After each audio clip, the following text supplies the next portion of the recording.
Jesus Nazareno, sinasamba ka namin, pinipintuho ka namin. Aral mo ang aming buhay at kaligtasan, Nuestro Padre Jesus Nazareno, iligtas mo kami sa kamatayan. Ang krus mong pinamatayan ay sagisag ng aming kaligtasan. Nuestro Padre Jesus Nazareno, dinarangal ka namin. Nuestro Padre Jesus Nazareno, inulwalhati ka namin. Nuestro Padre Jesus Nazareno, inarangal ka namin. Nuestro Padre Jesus Nazareno, inulwalhati ka namin.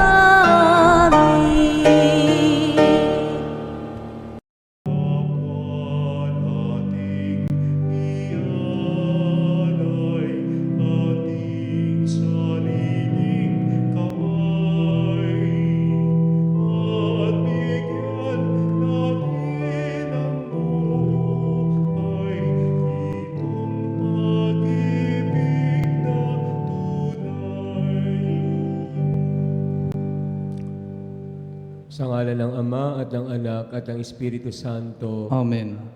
Ang pagpapala ng ating Panginoong Hesukristo, ang pag-ibig ng Diyos Ama, at ang pakikipagkaisa ng Espiritu Santo naway sumainyo lahat. At sumayo rin. Mga kapanalig, ipagkaisa natin ang ating sarili sa Panginoon sa pag-aalay natin sa Kanya ng ating pagsamba, gayon din ang ating mga panalangin, lalo na sa mga kapanalig natin humihingi ng ating mga panalangin. Upang tayo'y makasamba sa Diyos ng may malinis na kalooban, na tayong humingi ng kapatawaran sa mga nagawa nating kasalanan.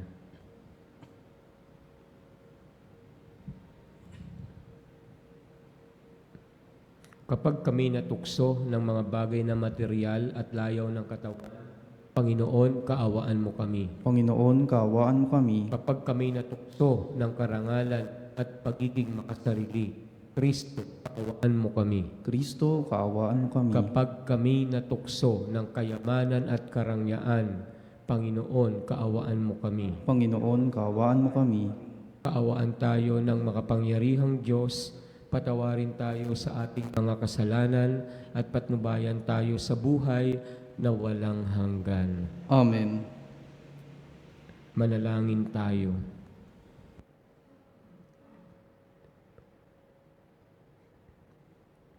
Ama naming makapangyarihan, pinananauli at pinahahalagahan mo ang wagas na katapatan. Itaguyod mo ang aming kalooban upang mahubog sa sigasig ng iyong Espiritu at maging matatag sa pananalig at masipag sa gawa ng pag-ibig. Sa pamamagitan ni Jesucristo, kasama ng Espiritu Santo, magpasawalang hanggan. Amen.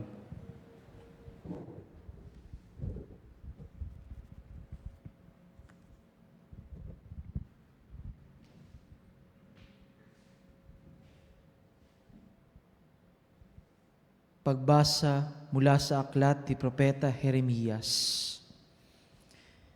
Sinasabi ng Panginoon, parurusahan ko ang sino mang tumatalikod sa akin at nagtitiwala sa kanyang kapwa, sa lakas ng mga taong may hangganan ang buhay. Ang katulad niya'y halamang tumubo sa ilang, sa lupang tigang at sa lupang maalat na walang ibang tumutubo. Walang mabuting mangyayari sa kanya. Ngunit, maligaya ang taong nananalig sa Panginoon. Pagpapalain ang umaasa sa Kanya. Ang katulad niya'y halamang nakatanim sa tabi ng batisan.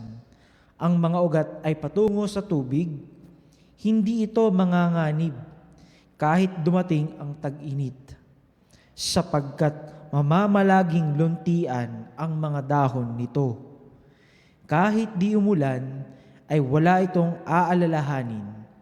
Patuloy pa rin itong mamumunga. Sino ang makauunawa sa puso ng tao? Ito'y magdaraya at walang katulad. Wala ng lunas ang kanyang kabulukan. Akong Panginoon ang sumisiyasat sa isip at sumusubok sa puso ng mga tao. Ginagantihan ko ang bawat isa ayon sa kanyang pamumuhay at ginagantimpalaan ayon sa kanyang ginagawa. Ang salita ng Diyos. Salamat sa Diyos. Mapalad ang umaasa sa Panginoon tuwina. Mapalad ang umaasa sa Panginoon tuwina.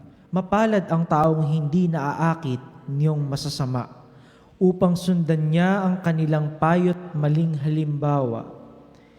Hindi sumasama sa sinumang taong ang laging adikay, pagtawanan lamang at hamak-hamakin ang Diyos na dakila.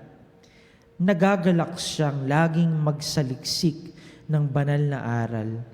Ang utos ng poon siyang binubulay sa gabi at araw. Mapalad ang umaasa sa Panginoon tuwina.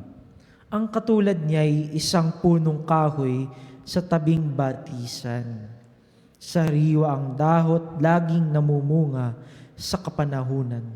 At anumang gawin ay nakatitiyak na magtatagumpay. Mapalad ang umaasa sa Panginoon tuwina. Ngunit ibang-iba ang masamang tao, ipa ang kawangis, siya'y natatangay at naipapadpad kung hanging umihip. Sa taong matuwid, ang Panginoon ang siyang mag-iingat. Ngunit kailanman ang mga masama ay mapapahamak. Mapalad ang umaasa sa Panginoon tuwina. Papuri sa'yo, Panginoon Jesucristo, Hari ng walang hanggang kapurihan. Papuri sa'yo, Panginoon Jesucristo, Hari ng walang hanggang kapurihan.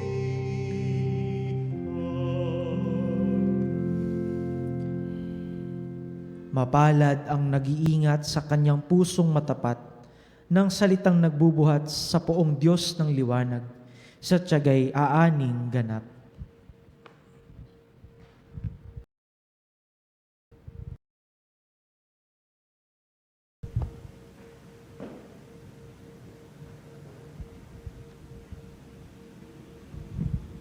Sumainyo ang Panginoon. At sumayo rin. Ang mabuting balita ng Panginoon ayon kay San Lucas. Papuri sa iyo, Panginoon.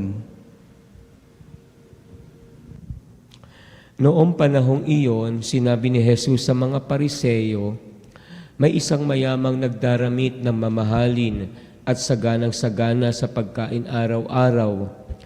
At may isa namang pulubing nangangalang Lazaro, tad ng sugat at nakalupasay sa may pintuan ng mayaman upang mamulot kahit mumong nahuhulog mula sa hapag ng mayaman. At dooy nilalapitan siya ng aso at dinidilaan ang kanyang mga sugat. Namatay ang pulubi at dinala ng mga anghel sa piling ni Abraham. Namatay rin ang mayaman at inilibing. Sa gitna ng kanyang pagdurusa sa Hades, tumingala ang mayaman at kanyang natanaw sa malayo si Abraham, kapiling ni Lazaro. At sumigaw siya, Amang Abraham, mahabag po kayo sa akin. Utusan ninyo si Lazaro na isawsaw sa tubig ang dulo ng kanyang daliri at palamigin ang aking dila, sapagkat naghihirap ako sa apoy na ito. Ngunit sinabi sa kanya ni Abraham, Anak, alalahanin mong nagpasasa ka sa buhay sa ibabaw ng lupa at si Lazaro'y nagtiis ng kahirapan. Ngunit ngayon inaaliw siya rito, samantalang ikaw na may nagdurusa. Higit sa lahat, inilagay sa pagitan natin ang isang malaking bangin upang ang mga narini ay hindi makapariyan at ang mga nariyan ay hindi makaparini. At sinabi ng mayaman, kung gayon po, Amang Abraham, ipinamamanhik ko sa inyong papuntahin si Lazaro sa bahay ng aking ama, sapagkat ako'y may 5 kapatid na lalaki. Paparoonin nga ninyo siya upang balaan sila at nang hindi sila humantong sa dakong ito ng pagdurusa. Ngunit sinabi sa kanya ni Abraham, nasa kanila ang mga sinulat ni Moises at ng mga propeta. Pakinggan nila ang mga iyon. Hindi po sapat ang mga iyon, tugon niya. Ngunit kung pumunta sa kanila ang isang patay na muling nabuhay, tatalikdan nila ang kanilang mga kasalanan. Sinabi sa kanya ni Abraham, kung ayaw nilang pakinggan ang mga sinulat ni Moises at ng mga propeta, hindi rin nila paniniwalaan kahit ang isang patay na muling nabuhay. Ang mabuting balita ng Panginoon. Pinupuri ka namin, Panginoong Hesukristo. O tanggapin na meron talagang hangganan ang lahat, no? Or yung parang dumating tayo sa dako na wala nang, hindi na tayo pwedeng bumalik, a point of no return, no? Kasi meron tayong false belief na mabait ang Diyos, na kahit sa kahuli-hulihan ay patatawarin pa rin niya tayo, no? Laging mangingibabaw ang habag at pag-ibig na sa atin ng Diyos, gaano man tayo makasalanan, no? But that is very dangerous, yung ganong belief, no? Na kahit anong kasalanan natin, sa huli ay mangingibabaw ang pag-ibig ng Diyos. Kasi po, pag ganun yung paniniwala natin, ano niya yan, no? Parang babaliwalain nun yung ating at least yung moral standard natin, no? Tatanggalin niya na yon. Wala na tayong susundin.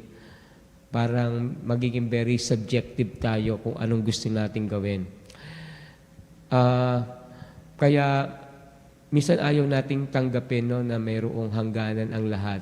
Pero itong ebanghelyo natin, malinaw po, no, na dadating tayo sa punto, no, na kahit magmakaawa tayo, kaya lang kung tapos na yung panahong nabigay sa atin para magbago tayo o gumawa tayo ng mabuti, magsisi tayo, so paano natin tatanggapin ang habag o awa o kapatawaran ng Diyos sa atin?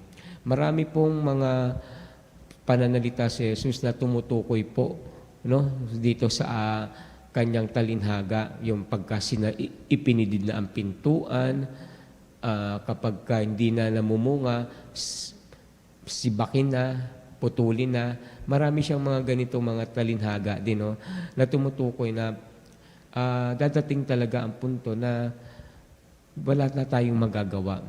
Kaya ito pong ebanghelyo sa atin, ito pong ebanghelyo na ito, mas sinasabi nito na habang may pagkakataon, lalo ngayon, habang nabubuhay, at yun lang naman ang pagkakataon, kailangan gawin na natin ang dapat. Bago pa man tayo sumapit sa dako na hindi na tayo pwede makahingi ng awa sa Diyos. The point of no return. Kasi that will put that balance sa sa buhay natin, no? Kasi pag wala na tayong kinatatakutan, talagang magiging magulo ang mundong ito. Di ba? Kaya nga po, kahit maraming masasama sa mundong ito, that truth, no, will still, no, make a way for good things to happen and good people also to stand for truth. Halimbawa, ngayon may kaguluhan, may digmaan, no? Pero yung mga nagdidigmaan na yan, siyempre, alam nila may katapusan din ang lahat, no? At may mga tao na will always push for that, no? Na tigilan ng ganito dahil it destroy communities or countries and the lives of many people, no? Ito yung mga tao na maglalagay talaga ng balance kasi sila yung magsasabi na habang naririto pa tayo, no, we cannot do that, no?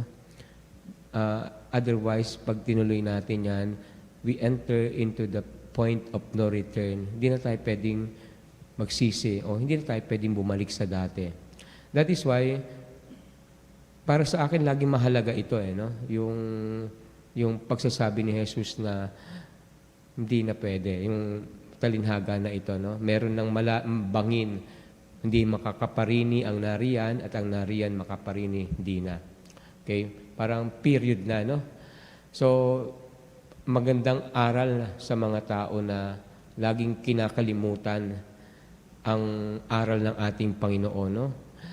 Actually, medyo matalinhaga yung last part, no? Kasi sabi nung mayaman, kung may patay po na muling mabubuhay, maniniwala po yung mga kapatid ko, kaya papuntahin niyo po sila sa doon. Pero sabi ni Jesus, no? Kahit ang isang patay na muling nabuhay ay hindi pa rin maniniwala kung di nga nila paniniwalaan ang mga sinulat ni Moises at mga propeta. Ano yun, no? Pagka inisip nyo, tumutukoy din yung kay Jesus, no? Yung muli niyang pagkabuhay. Kasi may mga tao pa rin, no? Na after the resurrection of Jesus, marami pa rin hindi naniwala sa Kanya. And they just continue, no? In the way of life na talagang contrary to the life of Jesus, to the life of God. Yun, yung sinasabi sa atin. Talagang may mga taong ganoon, no? Na hindi pa rin maniniwala. Even when very clear, no, na ito yung katibayan na dapat baguhin natin ang buhay natin. So, malungkot yun, no? Kaya nga, kung tayo naman po ay naka-establish na ng ating pananampalataya, no? Siguro doon talaga we work it out, no, na ginagawa na natin ngayon habang may buhay pa tayo, habang may pagkakataon pa tayo, no? Na maisabuhay ang kalooban ng Diyos dito sa lupa, ang ating pakikipagkapwa sa iba. Ito nga halimbawa kay Lazaro, yung pakikipagkapwa niya, nakalimutan niya, no? Hindi niya pinansin. So, marami pang iba, pero that is one of the situation na nangyari dito. Hindi naman tayo pwede makipagkapwa pag nasa kabilang buhay na tayo. This is the time now, no? So, sometimes talagang urgent call sa atin ito, no? Nakakalimutan natin yung pagsasangayon, no, ng ating buhay bilang mga alagad ni Kristo. Amen.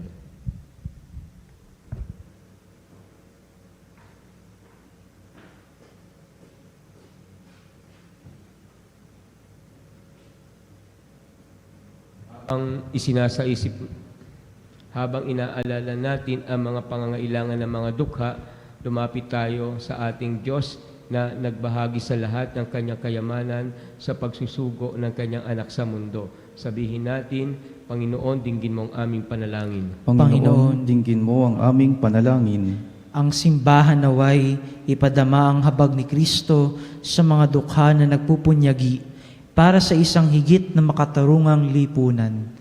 Manalangin tayo sa Panginoon. Panginoon, dinggin mo ang aming panalangin. Ang mga natutuksong maging alipin ng kayamanan at kapanatagang dulot ng mga material na bagay, naway makaunawa na nagmumula ang espiritual na kahirapan sa pagtangging magbahagi sa kapwa.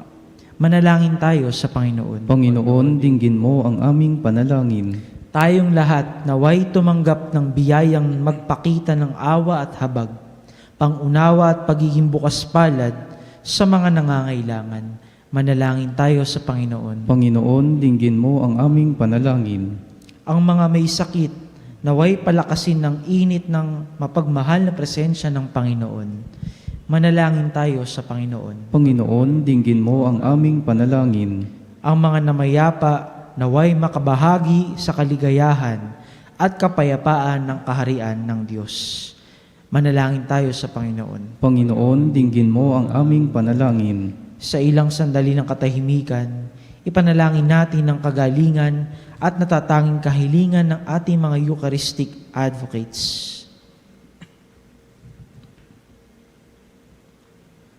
Manalangin tayo sa Panginoon. Panginoon, dinggin mo ang aming panalangin. Ama naming nasa langit, sa iyong pag-ibig at habag, puspusin mo kami ng iyong nag-uumapaw na kabutihang loob at tulungan kaming dumamay sa mga kapuspalad. Idinadalangin namin ito sa pamamagitan ni Kristong aming Panginoon. Amen.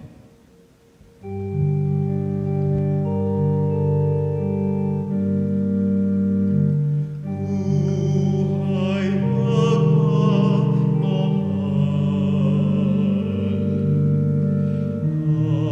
anak at inapay, sana'y Puri ka, Diyos, sa mga malikha ng sanlibutan, sa ikagandang loob natong aming may alay, na sa lupa at maraming mga tinapay na ito para maging pagkain na bibigay mo. Ayon sa iyong mahal,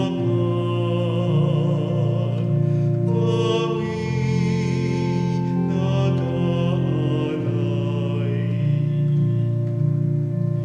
Puri-puri ka, Diyos, sa mga malikha ng sanlibutan, sa ikagandang loob narito ang aming may alay, mula sa kitas sa kubas at bunga ng aming paggawa, ang alak na ito para maging inumin, nagbibigay ng iyong espiritu. Puri-puri ang mga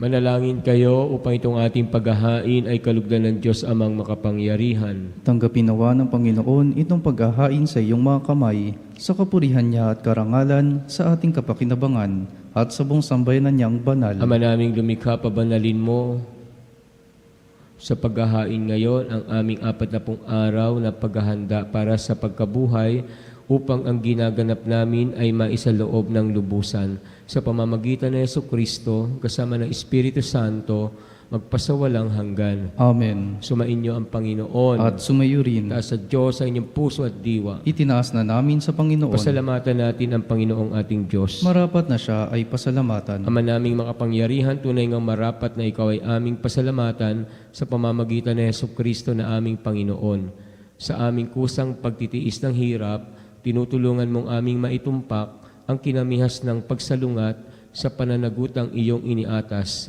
Sa aming pagtulad sa anak mong mahal na nagpakasakit para sa tanan, ang pagsisikap namin iyong kinalulugdan at ang pagpapakabuti namin iyong ikinararangal. Kaya kaisa ng mga anghel na nagsisiawit ng papuri sa iyo na walang humpay sa kalangitan, kami nagbubunyi sa iyong kadakilaan. Santo, Santo, Santo, Panginoong Diyos ng mga hukbo, napupuno ang langit at lupa ng kadakilaan mo. Hosana, Hosana, sa kaitaasan, pinagpalang na parinito.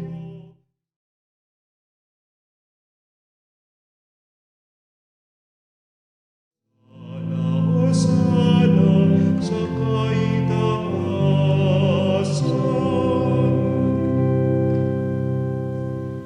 Ama naming banal, ikaw ang bukal ng tanang kabanalan, kaya't sa pamamagitan ng iyong Espiritu, gawin mong banal ang mga kaloob na ito, upang para sa amin maging katawan at dugo ng aming Panginoong Hesukristo. Bago niya pinagtiis ang kusang loob na maging handog, hinawakan niya ang tinapay, pinasalamatan kanya, pinaghati-hati niya iyon, iniabot sa kanya mga alagad at sinabi, "Tanggapin ninyong lahat ito at kanin, ito ang aking katawan na ihahandog para sa inyo.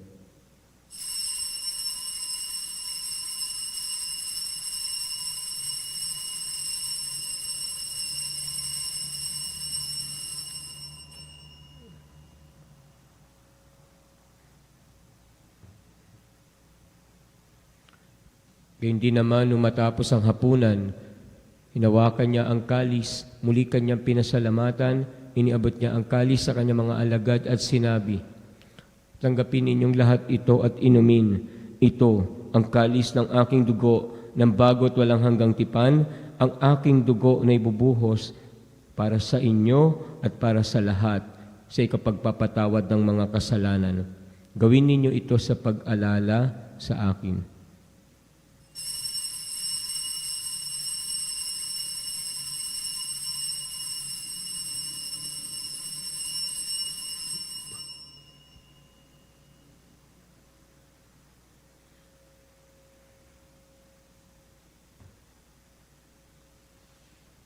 Narito ang katawan at dugo ni Kristo, ipagbunyi natin ang misteryo ng pananampalataya.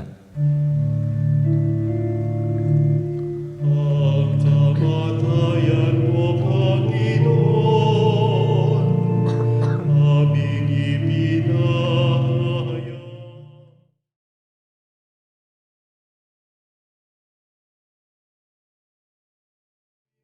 Diriwang hanggang sa iyong pagbabalik, hanggang sa iyong pagbabalik. Ama, ginagawa namin ngayon ang pag-alala sa pagkamatay at muling pagkabuhay ng iyong anak, kaya't iniaalay namin sa iyo ang tinapay na nagbibigay buhay at ang kalis na nagkakaloob ng kaligtasan.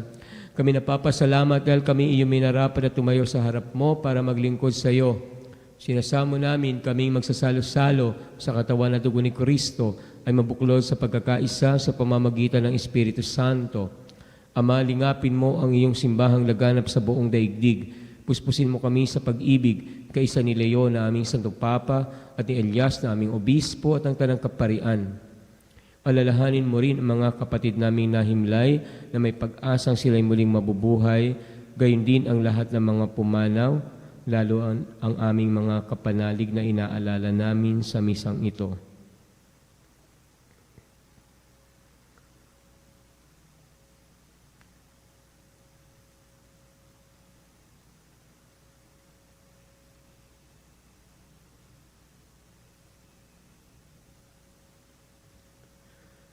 Kaawaan mo sila at patuloyin sa iyong kaliwanagan. Kaawaan mo at pagintapating kaming lahat na makasalo sa iyong buhay na walang wakas, kaysa na mahal na Birhen Maria na Ina ng Diyos. At ang kabiyak ng puso niyang si San Jose, kaysa ng mga apostol at ang lahat ng mga banal na namuhay dito sa daigdig ng kalugod-lugod sa iyo. May pagdiwang nawa namin ang pagpupuri sa ikararangal mo sa pamamagitan ng iyong anak na aming Panginoong Hesukristo.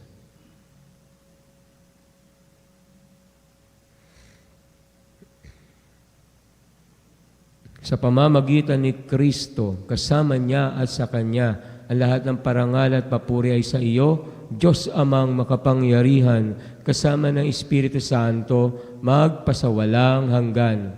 Amen.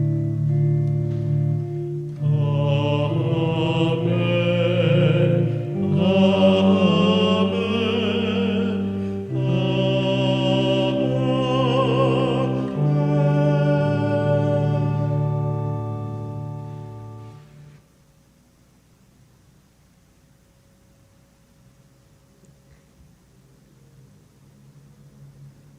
Sandali nating alalahanin ang mga kapanalig nating may sakit, lalo na yung mga nakaratay sa kanilang higaan, malubhang karamdaman. Isipin natin sila, pagdasal natin ang kanilang paggaling, kung di man ang kapanatagan ng kanilang kalooban.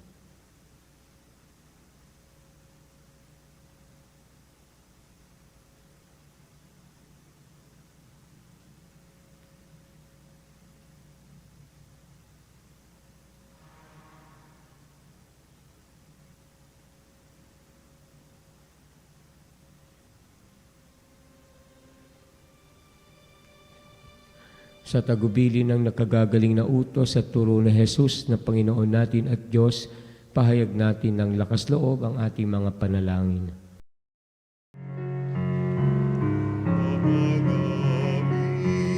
Sumasalangit ka, sambahin ang ngalan mo, mapasa amin ang kaharian mo, sundin ang loob mo, dito sa lupa, para lang sa langit.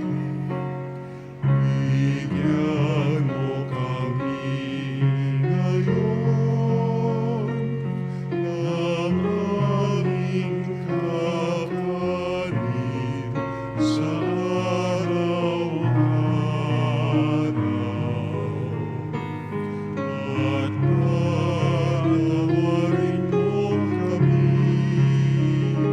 sa aming mga kasalanan, para lang pagpapatawad namin sa nagkakasala sa amin.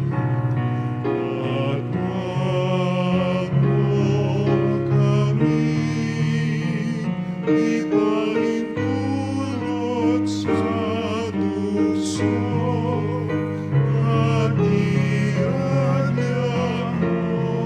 kami sa lahat ng masama. Namin kami adya sa lahat ng masama, pagkalooban ng kapayapaan araw-araw, iligtas sa kasalanan at ilayo sa lahat ng kapahamakan, samantalang aming pinananabikan ang dakilang araw ng pagpapahayag ng tagapagligtas naming si Jesucristo. Sapagat iyo ang kaharian at ang kapangyarihan at ang kapurihan, magpakailanman. Amen. Panginoong Jesucristo, sinabi mo sa iyong mga apostol, kapayapaan ang iniiwan ko sa inyo, ang aking kapayapaan ang ibinibigay ko sa inyo. Tunghayan mo ang aming pananampalataya at huwag ang aming mga pagkakasala. Pagkalooban mo kami ng kapayapaan at pagkakaisa ayon sa iyong kalooban. Kasama ng Espiritu Santo, magpasawalang hanggan. Amen. Ang kapayapaan ng Panginoon ay laging sumainyo. At sumayo rin. Magbigayan kayo ng kapayapaan sa isa't isa. Kapayapaan po. Peace with you. Kordero ng Diyos na nag-aalis ng mga kasalanan ng sanlibutan, maawa ka sa amin. Kordero ng Diyos na nag-aalis ng mga kasalanan ng sanlibutan, maawa ka sa amin. Kordero ng Diyos na nag-aalis ng mga kasalanan ng sanlibutan, ipagkaloob mo sa amin ang kapayapaan.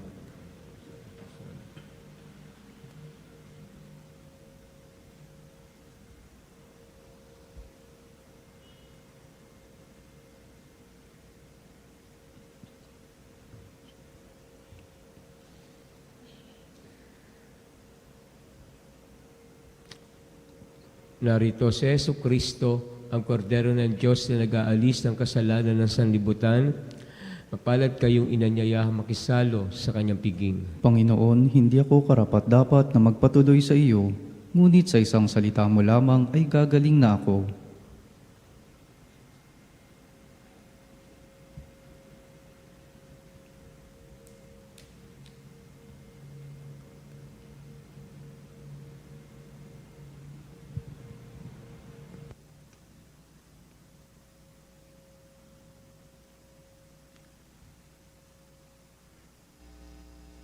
Mga kapanalig, ating dasalin ang komunyong espiritual. O Jesus, nananalig ako sa pananahan mo sa kabanal-banalang sakramento. Minamahal kita higit sa lahat at hangad ka ng aking kaluluwa. Hindi ko man matatanggap ngayon ang iyong katawan at dugo, inaasahan ko na patuloy kang mamumuhay sa aking puso. Naniniwala ako na narito ka at kaisa ka ng aking buong pagkatao. Huwag mong ipahintulot na mawalay ako sa iyo. Amen. Panalangin sa karangalan ng Nuestro Padre Jesus Nazareno. O Jesus Nazareno, katamis-tamisan naming manunubos, sa harap mo ngayon naririto kami't nangangayupapa at nagsisisi ng taos-puso sa aming pagiging walang turing sa iyo at paglimot sa di mabilang na mga biyaya mo, lalong-lalo na yaong mahalagang biyaya ng pagtutubos. Dinaramdam namin at pinagsisisihang labis, Panginoon ko, ang pagkakasala namin sa iyo. Ikinalulungkot namin ang pagiging dahilan ng pagpapasan mo ng krus na iyan sa gitna ng mga hirap at kapaitan, hanggang sa inihandog mo ang iyong buhay sa bundok ng Kalbaryo, sa pagkaibig mo lamang na matubos kami at ang sangkatauhan mula sa sala. Pakabanalin mo, O Panginoon, ang aming pagnanais at ipagtanggap mo sa amin ang iyong biyaya. Maging tagapamagitan nawa ang iyong ina, ang kalinis-linisang Birheng Maria.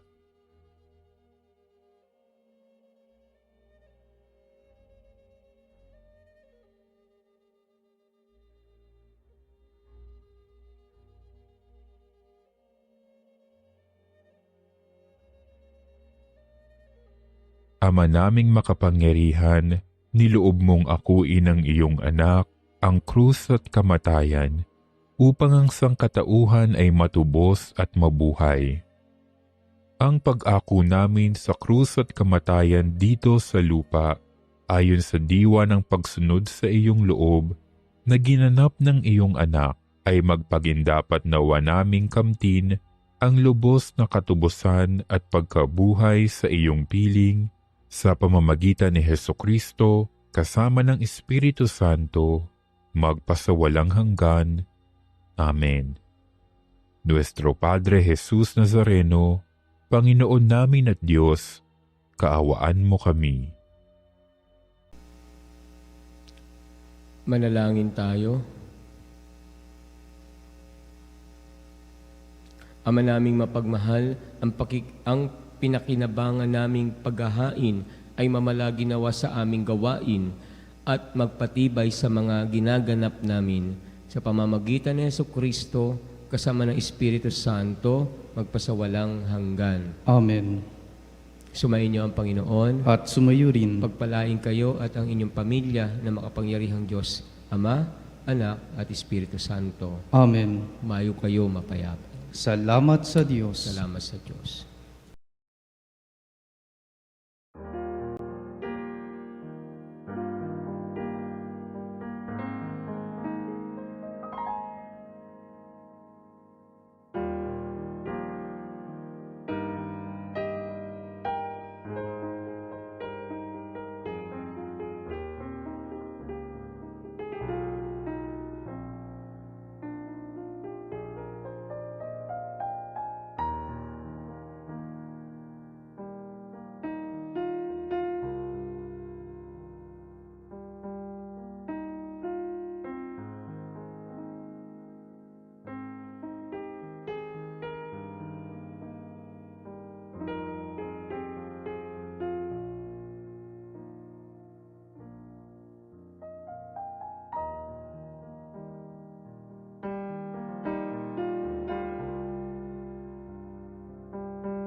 panalig bilang isang bayang tinawag ng Ama kay Hesukristo na pinagbuklod sa iisang katawan, tayo manikluhod at sumamba sa Panginoong Hesukristo sa kabanal-banalan na sakramento sa altar. Sa sandaling ito ng pagpupuri at pagsamba sa banal na sakramento, alalahanin natin ang ating mga kapanalig na kasama natin ngayong nakikinig at nakasubaybay sa ating himpilan. Lalong higit ang ating mga may sakit at ang mga nakaratay sa banig ng karamdaman, ang mga nasa paggamutan at kanilang tahanan, at ang lahat na tanging sa Diyos lamang umaasa ng kagalingan. Gayun din, ipanalangin natin ang mga nanghihina sa kanilang pananampalataya, ang mga nakararanas ng matinding kalungkutan, takot at pangamba, ang mga nawawalan ng pag-asa at lakas ng loob. O Diyos, halina at kami tulungan. O Panginoon, magmadali ka sa iyong pagdamay. Papuri sa Ama at sa Anak at sa Espiritu Santo, Kapara ng una, ngayon at magpasawalang hanggan. Amen. purihin ang makapangyarihang Ama na nagsugo sa kanyang bugtong na anak upang tayo'y maipagkasundo sa Kanya. Pinupuri ka namin ngayon at kailanman. Purihin ang Panginoong Hesukristo, ang kordero ng Diyos na nag-alay ng kanyang katawan at dugo bilang pagtubos sa sala ng tanan. Pinupuri ka namin ngayon at kailanman. Purihin ang banal na Espiritu, ang Panginoong nagpapabanal na pumupuspos at nagbibigay kagalingan sa lahat. Pinupuri ka namin ngayon at kailanman.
Makapangyarihang Diyos na walang hanggan, Ikaw ang aming Panginoon at butihing Ama, sa iyong pagpapala, ipinagkaloob mo ang lakas sa aming kahinaan.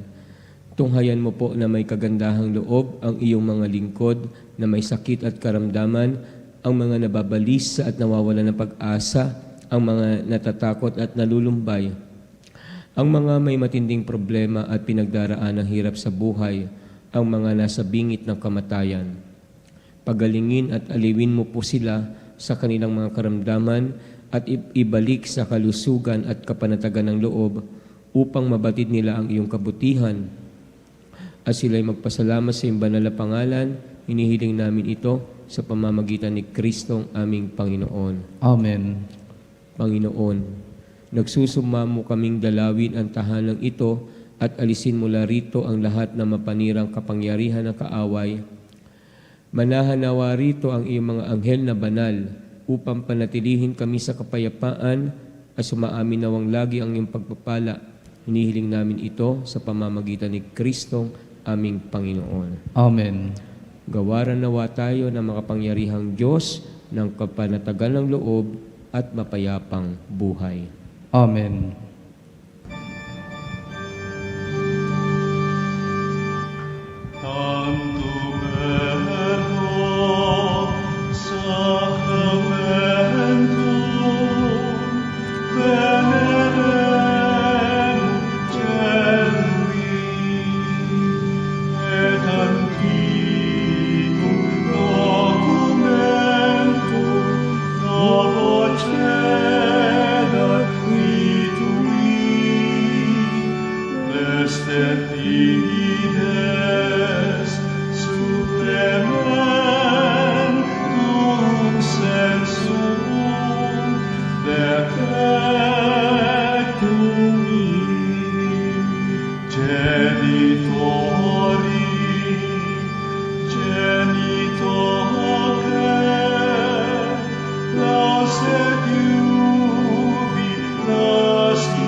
de cielo prestitis Dieis. Omne delectamentum in se aventem. Oremus. Deus qui nobis sub sacramento mirabili, passiones tue memoriam reliquisti, tribue quae sumus, ita nos corporit et sanguinis tuis sacra mysteria venerari, ut redemptiones tui fructum in nobis iuditer sensiamus, qui vivis et regnas in saecula saeculorum. Amen.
Purihin ang Diyos. Purihin ang Diyos. Purihin ang kanyang banal na pangalan. Purihin ang kanyang banal na pangalan. Purihin si Jesucristo, Diyos na totoo at tao naman totoo. Purihin si Jesucristo, Diyos na totoo at tao namang totoo. Purihin ang ngalan ni Jesus. Purihin ang ngalan ni Jesus. Purihin ang kanyang kabanal-banalang puso. Purihin ang kanyang kabanal-banalang puso. Purihin ang kanyang kamahal-mahalang dugo. Purihin ang kanyang kamahal-mahalang dugo. Purihin si Jesucristo sa banal na sakramento sa altar. Purihin si Jesucristo sa banal na sakramento sa altar. Purihin ang Espiritu Santo ang mga aliw. Purihin ang Espiritu Santo ang mga aliw. Purihin ang dakilang ina ng Diyos si Maria Santissima. Purihin ang dakilang ina ng Diyos si Maria Santissima. Purihin ang kalinis-linisang paglilihi sa Kanya. Purihin ang kalinis-linisang paglilihi sa Kanya. Purihin ang Kanyang maluwalhating pag-aakyat sa langit. Purihin ang kanyang maluwalhating pag-aakyat sa langit. Purihin ang ngalan ni Maria, Birhen at Ina. Purihin ang ngalan ni Maria, Birhen at Ina. Purihin si San Jose ang kanyang kalinis-linisang esposo. Purihin si San Jose ang kanyang kalinis-linisang esposo. Purihin ang Diyos sa kanyang mga anghel at mga santo. Purihin ang Diyos sa kanyang mga anghel at mga santo.